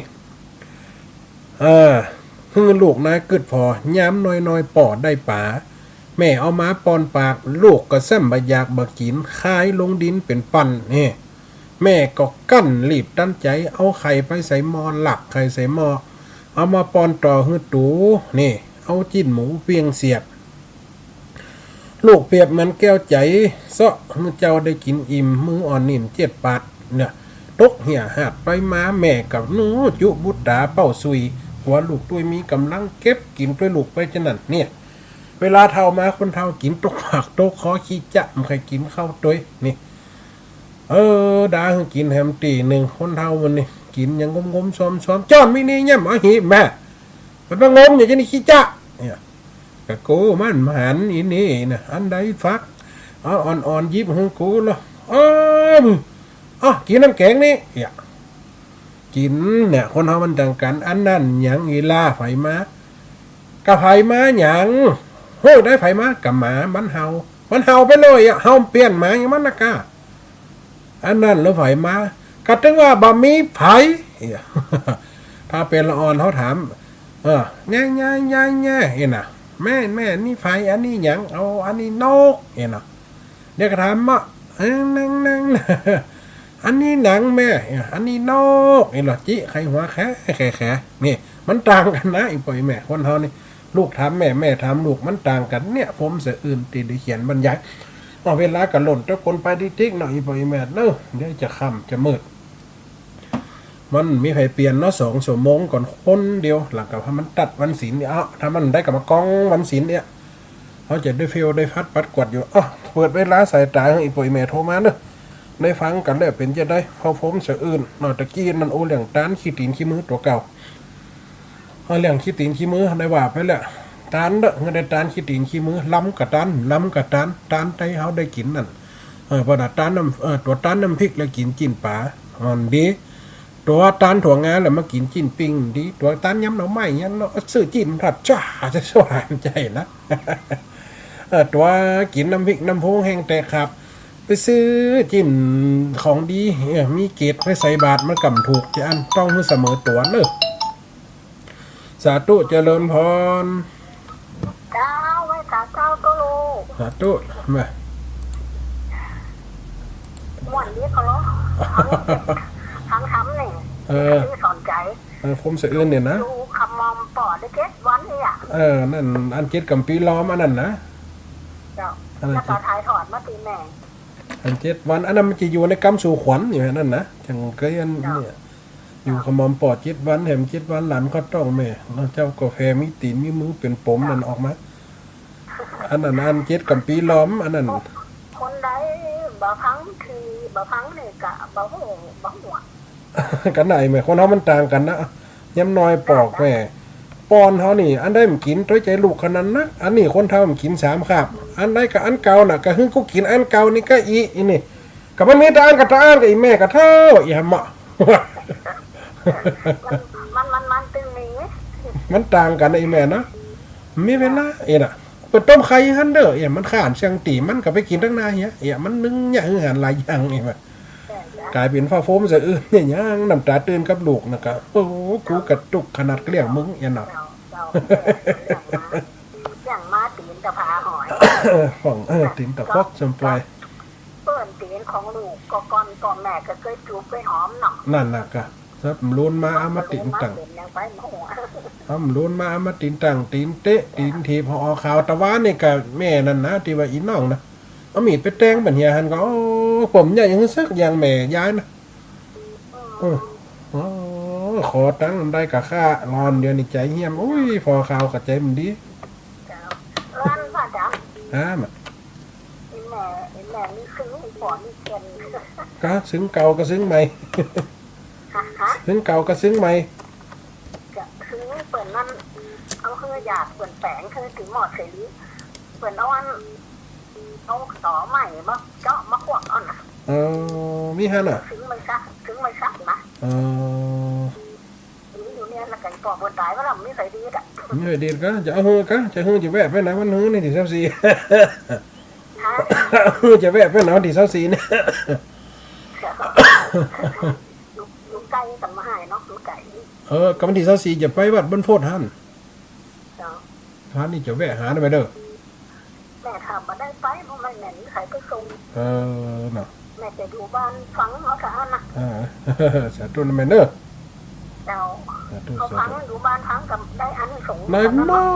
ดแม่การฟังนี่มันยังกันได้หมดเอาฟังไปนะสู้ๆสังฟังสิ่งที่ดีป้าสิ่งที่ดีนี่อย่าเฮาไปกับเฮากังมาพังติ๊กๆป่นไปของพวกกับอูกันเนี่ยเฮาของพี่เขาอยู่บ้านเขาได้ยินถูกกำถูกอักษรน่ะ นั่นน่ะสาธุแม่เนอเดี๋ยวปั่นสายคนอื่นเนาะ เจ้าไว้สาเจ้า สาธุยายพรเจริญพรเด้อ มาจากหลังเจ้าจากไอ้ ได้ยินทีก็ เจ้า ห่อข้าวต้มหยังอ่ะมานี่ โอ้ยแย่ฮะ อ้าวเอาอย่าไปตานเอาวันผูก โอ้โหเอาไปแล้วว่า กะ มันเคี้ยวมันแค่ขาบ่ค่อยเดียว ก็เดี๋ยวอันยกข้าวต้มใส่หัวเสียตัวเอาไปใส่บาตรให้กูกามอิ่มใจกะ มันน้ำเดียว อันละอัน มื่อไม่จังเลยครับปากเข้าอัพน้ำเยอะจนเจ้าเนี่ยสาย อันนี้ไม่อุ้ยนี่90ห่อข้าวต้มอยู่นะห่อกุศิลป์เสียเท่านะ ตายได้กับจ้าเหรอเข้าเอาเนี่ยเป็นมั่งเป็นลำหนักมันเป็นยังคนหรอว่าให้ถึงเป็นยังถึง อันนี้ไม่อุ้ยนี่90นี่ห่อคนเดียวตะกี้ก็หันห่อข้าวต้มโกยก็ก็ถึงงานห่อเปิ้นนั่นนะมันสาธุเด้อใจพรเด้อ ผมรักให้ต้องดูดิ้นเลย มาข้าวต้มถั่วดินกับแป้งถั่วดิน เจ้าตัวหน้าใหญ่แบบจางอันนั้น นั่นน่ะสาธุเด้อใจพรเด้อ เจ้า สาธุเจริญพร ไว้จ้าเจ้า สาธุโยมแม่ เจ้า ใช่ แม่อันที่แม่ติดใจที่ว่าหอข้าวต้มทากบหกกบนะ อีแสดงว่าพังทีนี่เอากูเตรียมแม่ฮอชิโกบอ่ะ แม่หอมเตียกับ5 กบเตียกับ6แกนนี่ด้วยนะ5 แกน6 แกนแล้วแบ่งกบนึง ถ้าแม่น่ะถ้า5แกนเนี่ยเป็นงานมงคลแบบขึ้นเฮียนใหม่สืบจัดตาไปวัดใส่บาตรใส่ปุกนี่นะคนเฒ่าหวานๆนะ เจ้า แต่ถ้าว่าอัน4หรือว่า6นี่เป็นงานอันปอยขาวดำเฮียนสังนะมันอย่างตัวเจ้าเปิดเอาตัวเจ้าว่าอะไรไหมแม่นเขาไม่จังสังเกตไว้นะสืบจัดตาตัวเจ้า5ตนพ่อง7ตนพ่อง9ตนพ่องเนาะ เจ้า เวลาอันงานศพกับ4พ่อง6พ่อง8พ่องเนี่ยนะคนเฒ่าเพิ่นฮู้เพิ่นเนี่ยกันว่าจะอันเนาะเพิ่นว่าเป็นกุศโลบายเพิ่นว่างานมงคลก็เอาของกิกงานอาวะก็ฮอกูนี่นะเพิ่นว่านะ เจ้า ผมใจพิมพ์ลอง โอ้ยแม่หอกันอย่างเดียวกันนะวันนี้ก็หอขนมเนี้ยบ่ได้หอ นั่นจะเป็นข้าวต้มนะถ้าขนมเจ้าขนมจิกก็ว่าไปทำอย่างอันนั้นเพิ่มถือนะที่ข้าวต้มเพิ่นถือมีเขียวจู่เหี่ยวหยังมันบุ่นน่ะคนตะกอนน้อยแม่นนะ เจ้า มีเขียวจู่เหี่ยวหยังเพิ่นเอีย แม่ เพิ่น ก็บอกหูหน่อยแม่ก็ลังทำวันนี้นี่ที่โอ้หอ5เตียกับ6เตียกับ5อย่าง เอาใจว่าตั้งแต่ฮอแอนนิวต้องว่ามือก็เอา6ได้มันอันมันฮะมันกุม6ได้นะมันอันมันได้กบ6อีน่ะบางแต่ก็แอนใหญ่ปะก็กบ5อีน่ะ เจ้า กันร้านก็มีร้องอย่าพอเด้อย้ายเด้อร้องจำไว้พอเด้อ เจ้าเจ้าจะนัดมันกวางไปได้ก็ มันน่ากวางจะไปวันที่28ดิแม่ไปเมื่อคืนนะ แม่จะได้ไปบ่ได้ไปหุ่นบ้าง ก็ว่าไอ้แม่อยู่ใกล้หั่นเนี่ย แม่ก็บ่ได้ไปเนี่ยต้องไปวัดเนี่ยนอคือแบบบางคนก็ไปวัด มันเป็นย่าแม่สาธุนะแม่เด้อ เจ้าไว้สาเจ้า สาธุเด้อสาธุเจริญพร ไว้สาเจ้าทาน ว่าจะมาเสียงงานขนาดนั้นเด้อสาธุแม่ โอ้โตก็เจ้า วันนี้เอากำเตียนแต่ว่า2วันนี่ก็เท่านั้นเราคิดเหอะกึ่งหน่องกัน โอ้เคยหน่อย กำเดียนหน้าวิ คนเดียวเลย การหน้าวิหารนี่คิดเปื้อเต็มว่าเริ่มได้น้ำสีน้ำล่างสักอย่างเดี๋ยวน้ำโผล่ใจคนเท่าอ่ะมาวัดคนให้มาก่อนจะเป็นล่างอ่ะ วัดนี้ไม่ทำตรงเดียวก็สอง อยู่ตัวเดียวมั้ยงั้นกูเตียมี2กันมัน ยุ่งชอบเกลื่อนมาอยู่ กูเตียก็อยู่2กันวันนี้อันเข้าพรรษานี่อันตุเจ้าน่ะให้มันตัวแม่เพิ่นสบายเพิ่นก็เลยไปขอไปอันเข้าแม่เพิ่นอยู่เลยไปอยู่วัดใต้นี่มันได้ อ๋อ เพราะอันแม่เพิ่นเป็นมะเร็ง มันก็ลูกคนเดียว มันก็ตั้งสามมันก็ต้องช่วงมันเป็นประจับกับประจับเป็นบางอย่าง นั่นน่ะก็น้องก็น้ มันน้ำได้กับมันน้องนะสีนี่น้ำมันน้องเจ้า ำเขาอันนี้หลายตังค์นะเขาทะลุทะลายก่อน โอ้บะหมี่เกาน้ำน้องบ้านเด็กบอกว่ามีบอกว่าที่แก่น้ำน้อง น้ำแม่ใช่ไหมทุกคน ฮะ ทุกคนน้ำแม่เนี่ยจืดมัน น้ำแม่เขียง น้ำแม่เกียง ไปต้องตรงหลวงกันแม่อ่างตรงหลวงกันแม่ อ๋อกระตันมันดังมันชมทั้งหกนั่นน้ำแม่ก็เดียวว่ามัน ห่างเคยมาก่อนทั้งนี้ทั้งเมียงยาวนี่เคยมาก่อน ไปกาเขาเรียกกับไปเตะอยู่เหรอ เด็ดบ้านเลยเนี่ย มันชมปล่อย โอ้บางชมปล่อยปุ๊บเลยลูกชมปล่อยมากหลายบ้านอยู่บ้านแม่ อ๋อแล้วปุ่นละหอเขาต้มกบหกกบฮะ ฮะ ถ้าปุ่นหอเขาต้มกบ ก็ชีโคกละ กบห้ามเนี่ยสักเดือนล่ะ กันยาบอก อ๋อ ตะกี้ไปย้ายอย่างก็ลืมเจี๋ยตะกี้บอกนะแม่จะจำไว้ก่อนไอ้หรอกงานมงคลนะงานน้ำหวานมงคลเนี่ยเนาะ กับโมโม่เหมือนกันว่าก็ได้ยินผ่านมาอยู่นี่ อย่างสวยกาวกันอย่างกันเลยแม่งานมงคลนี่เปิดเอาห้ากามนะหันละคนนะหลังงานศพงานสักนี่เปิดเอา4กาบ อย่างนี้เป็นกูนะขี่จริงๆคนหลังเนี่ยนะ กะ ตัวโกบนี่นะ อันถ้าสวยกาบแล้วไปตาม 4ฟอง เขาบอก5 นาทีเนี่ย น่ะจำไว้ก็ได้งานมงคลเอาห้าเนี่ยย้ายจะบอกย้ายฟังตัวเจ้ามา เนี่ยมาเถียงกันมันนะตะบานปุ่นนี่มันเด้อ ยังงานชกแล้ว มันชอบกระตามตัวเจ้าน่ะแม่ตัวเจ้าสมัครกับ4 6 8สวยก็ต้อง4กาบพ่องเนี่ยถ้าว่างานมงคลสลักหักไม้ที่เขากินตามที่งานบุญก็5อย่างยัดเข้าไป งานอะไรเนี่ยงานชกเนี่ยชีเลย นั่นถูกแล้วแต่ถ้าขึ้นเฮียนใหม่เฮียนเหมือนนี่5เปิ้งเปิ่น ถูกอ่ะ สาธุเน้ออย่าแม่นเน้อ เรา สาธุ เราไปบ้านวัดเขาสถิตก่อ ไปก่ออย่าไปอยู่หรอมันฮื้อกับล้างสารแต่แล้วจะไปฮื้อย้ายแก้วอย่างนั้นจะไปตัดไฟมั้ง อันตรงนี้เขาไปโชว์ทำบุญไปก็ เป็นยังไงสาธุเน้อสาธุ ทำบุญตลอดอ่ะ ดีกาสาธุแม่เด้อ เราถึงฟังทุกลูกเขาโตนเลย หน้าการนี่ก็เปิดแอร์จัดนี่มันเดือดเสียใจละ ข้าวตื่นได้มาลูกมันเป็นเสือที่ไปอยู่อย่างไรลูกมันนี่แหละ สาธุแม่เด้อ หลานย้ายหน้าบ้านนี่ถึงว่าเนี่ยเป็นคนมันกาโกงแม่มอนเขาโจ๊กแล้วโอ้โหตัวชกไปที่ปัญญาได้อย่างนี้อะจ้ะตัวโจ๊กก็ได้อย่างเงี้ยเขาด้วยเนาะเขาแล้วก็หรือหากันนั่นน่ะตามใจลูกเขาเนี่ยกินนะ สาธุแม่เด้อสายอื่นฟังเนาะพญาเด้อสาธุสาธุเจริญพรสาธุเจริญพรมันรุดไปเงี้ยเอาใหม่เด้อเขาเซ็นเตอร์ก็โทรมามันเห็นแล้ว2-3 วันนี่จะมาตรวจบัญชีแบบมันปลอมเป็นตำรวจนะน่ากลัวน้ำเดียวนะอันใดกันหูจะลบไปทางใดวางก่อนอ่านข่าว2 เก้าพอเอาไปออก คลิปเสียงเสน่ห์การหลงโทรมาเคี้ยวกันอันหย่ามันอันเพียงเขาเซ็นเตอร์มาจุสัตว์ตัวเนื้ออีปอยแม่ในคนฟังรายการเนอะเอาอันโอ้กันเรื่องห่อข้าวต้มกับสวยกับตะกี้กันลืมว่าสวยกับบางคนกับห่ออันห่อแบบอันแป้ง5 กาบบางคนกับ4งานส่วนมากจะงานอาวะนะเป็นงานกู่เนาะงานกู่งานกีกเนี่ยนะสาธุเจริญพร ไปสาพระดาเจ้า สาธุแม่ ไปถามมาก่อนเจ้า สาธุ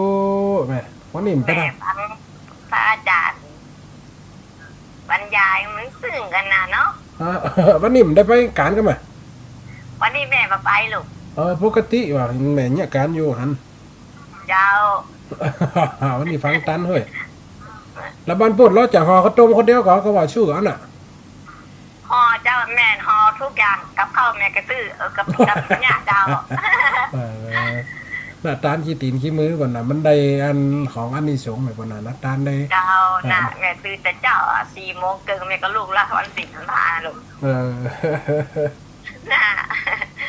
นี่กะต้องกินนมตันอย่างอันอธิบายบางคนก็ว่าถือลำไส้กาพระอาจารย์ใจมันเป็นก้นสโลบายมันได้เปิ่นว่ามันจากแยกแยะอิ่มได้ที่ว่าห่อข้าวต้ม5กบกาแป้งสวย5กับ4กับอีนะมันเป็นอันหนึ่งได้ก้นสโลบายแต่ให้โหว่างานสมควรอิ่มได้เจ้าสาธุนะแม่เด้อแม่ญาติคนเดียวมันก็เจ้าดีกะสาธุนะวันนี้ห่อข้าวต้มเนาะวันนี้ห่อข้าวต้มกล้วยเจ้าง่ายดีเนาะเจ้าสาธุของข้าวต้มเปล่าของข้าวต้มถั่วดินน่ะแม่สอบพระอาจารย์บรรยายจะมันหม่อนมันซึ้งน้ำตาก็จะหลั่วออกนิดๆนะว่าอาจารย์น่ากะแล้วก็อันป่นมันตีป่นเป็นข่าวมันกับมี2สไตล์หน่อยแม่เนาะเตะบรรยายเตะข่าวเตะทำอันทำมาวัดเนี่ยมันต้องมี3ระบบมันจะได้ฟังเบื่อไอ้น่ะจ้าไอ้คือเดี๋ยวนี้ฟังค่ะอาจารย์เนาะ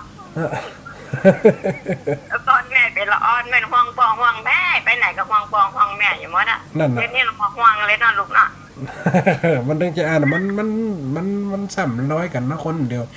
มันปีนแต่ละปัดมดไอ้มาน่ะสาธุนะโยมแม่เด้อเจ้าสาธุของจัดรายการนี้เป็นเหมือนเด้อเจ้าเด้อสาธุโยมแม่เด้อสาธุเจ้า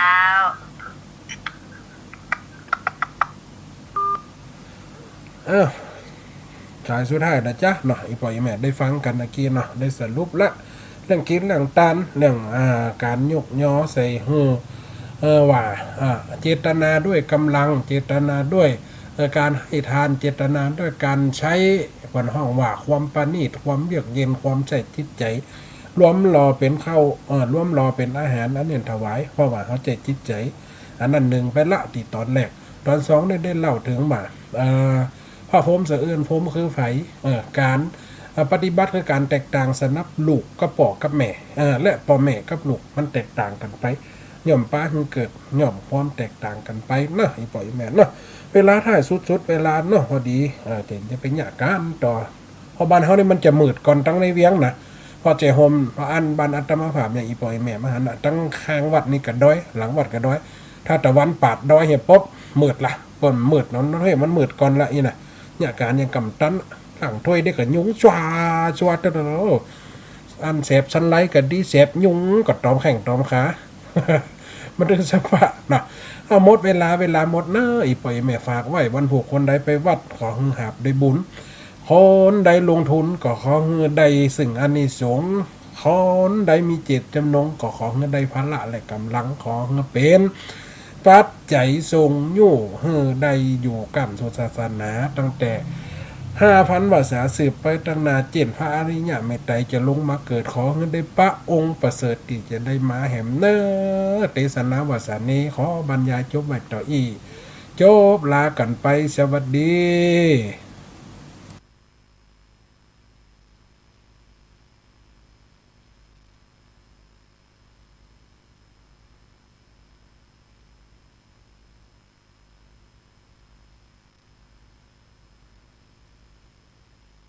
อยู่กับศาสนาตั้งแต่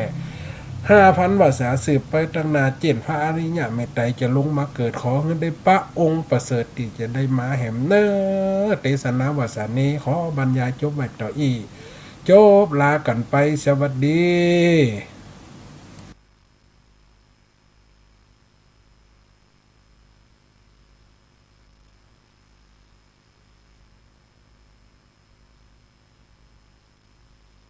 กับศาสนาตั้งแต่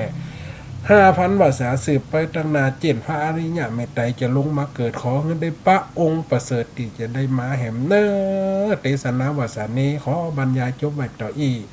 จบลากันไปสวัสดี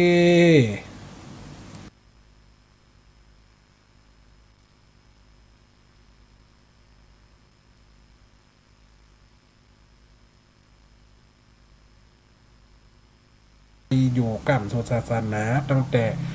5,000 วาษาสืบไปตั้งนาเจนพระอริยะเมตไตรจะลงมาเกิดขอเงินได้ปะองค์ประเสริฐที่จะได้มาแห่มเนอเตสนาวาสานี้ขอบรรยายจบไว้ต่ออีจบลากันไปสวัสดี